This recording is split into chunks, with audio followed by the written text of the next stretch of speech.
past few days, we have been in the Netherlands, specifically here in the city of Nijmegen.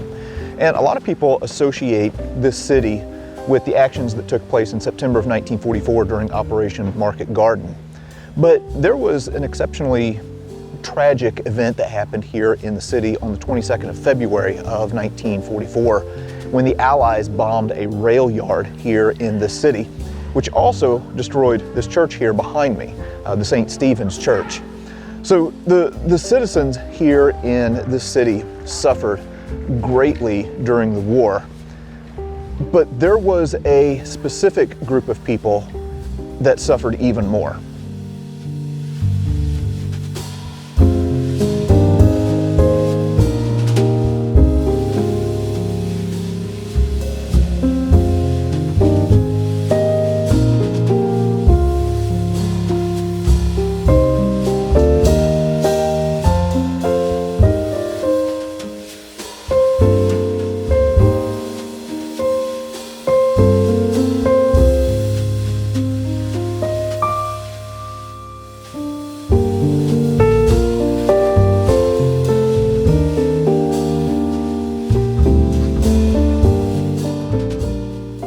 Like I said, we are in the city of Nijmegen at the St. Stephen's Church, and behind me here is a memorial to the civilians of this city who were killed in the Second World War.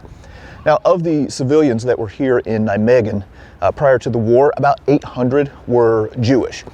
By the end of the war, there would only be about 80 of those original 800 left. So today, we have brought out a few artifacts from the archives of the Gettysburg Museum of History that are connected with the Holocaust here in the Netherlands. So we're in Nijmegen in the Netherlands, and I brought out a very interesting artifact from our archives at the Gettysburg Museum of History. This is a government-made document from the occupation period when the Germans were occupying the Netherlands, and it basically translates loosely to Jews not welcome. And this would go on places like parks and certain areas where the German occupational forces were forcing Jews not to go. They were trying to segregate them away from certain areas. And it has the government seal right here. This is an original, extremely rare. Not many of these were saved. And bringing it back here to the Netherlands today. Very, very powerful, impactful artifact.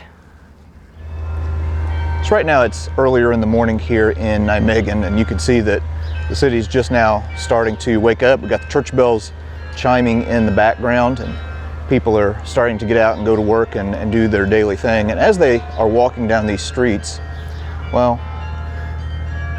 one of the things that they are passing by is the home, or rather the former home, of a Jewish family. So what we're looking at here is something that I've showed in previous videos. This is a Stolperstein, and these little bronze plaques mark the spot where a Jewish family once lived before they were deported and sometimes executed during the Holocaust. So if we look carefully here, well, here's one for a Jacques Voltine and Marie Voltine Ketelaper. You can see we also have a few children here, Solomon and Meti, and then there's a fifth person here, Nathan Ketelaper. You can see that he was arrested born 1898, was arrested on the 3rd of October 1942, was deported from Westerbork, which is the same place where Anne Frank was for a short time, and then here it says murdered in Middle Europe, so we don't know exactly where. Here this family was murdered in Sobibor along with their two children who were born in 1926 and 1928. So yeah, right here, prior to the Second World War, lived a Jewish family that became victims of the Holocaust. As we've been walking along this street, well, of course, we've been looking down, searching for more of these Stolperstein. And right here at this spot, which is now, looks like the site of a restaurant, well, this is where the Minko family once lived. So David Minko, Elizabeth Minko Lindemann, and then Sally and Nathan Minko. Sally and Nathan were both children. And if you look again, each of these bronze plaques tells a little bit of a story. So David was born in 1899, was arrested on the 17th of November, 1942, was deported from Westerbork, and then was killed somewhere in Middle Europe. Elizabeth and Sally, you can see, were deported to Auschwitz, where they were murdered. And then this one right here for Nathan Minko is a little bit different. So you can see he was born in 1924, was arrested on the 3rd or the 8th of October of 1942, so he would have been about 18 years old. And then he actually escaped from Westerbork and then was hidden for the duration of the war. But yeah, this family lived right here on this street. We talked about certain areas Jews were not permitted to go, such as parks and other areas under Nazi occupation. Another burden that was placed upon Jews was they had to have special IDs, and these IDs separated them from normal German people or Dutch people under Nazi rule. So this is a German ID for a Jewish person stating that they are Jewish, and this would be shown when they would have to work or even going about their daily business. And you can tell by the wear on it that this guy kept it in his pocket all the time, because at any time a German official could come up and ask for this document to be shown. But another burden that was placed upon Jewish people was they had to show this ID, have it with them, and be able to present it at any time. So we're bringing it back here today. We don't have a Dutch one, we have a German one, but they're similar. They had similar documents like this for all the occupied countries. We've come upon another cluster of these Stolperstein, and these 5 really tell a broad range of tragic stories.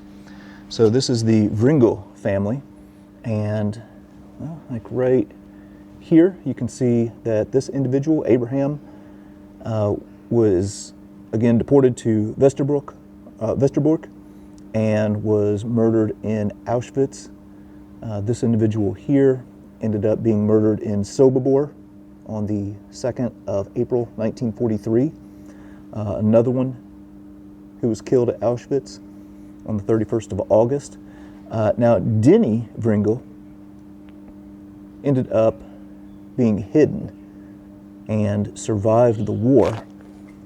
And then we look at this one. Now, I don't know if this is a neighbor or if this was an individual who was living with the Vrengel family, but this is Diana, I think is how you pronounce that.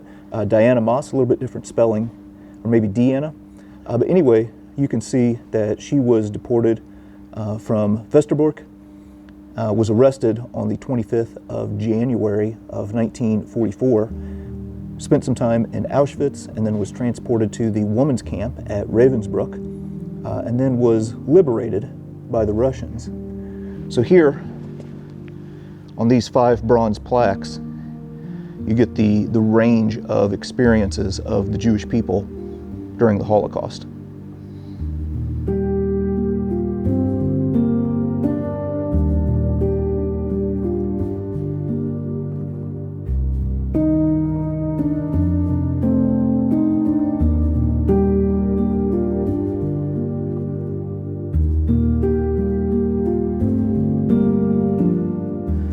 We're at the Holocaust Memorial in Nijmegen, and I brought out a Jewish star. Now this is the Dutch version of a Jewish star. This means Jew in Dutch. And there's also a picture of a person that ended up in a concentration camp. So we kind of have the beginning and the end. It was a progression. A lot of people don't realize that. Some people think they just rounded people up and killed them. It didn't happen like that. It was a progression of laws that got gradually worse as time went on, starting first with identifying Jews and then ending up towards the end where they actually did round people up, used them in labor camps, and then eventually exterminated them. So this kind of shows the beginning and the later stages. But I brought this out today to the memorial here in Nijmegen, and it's a very moving artifact, and it's one of those things that fills you with emotion when you hold it, especially in a place like this.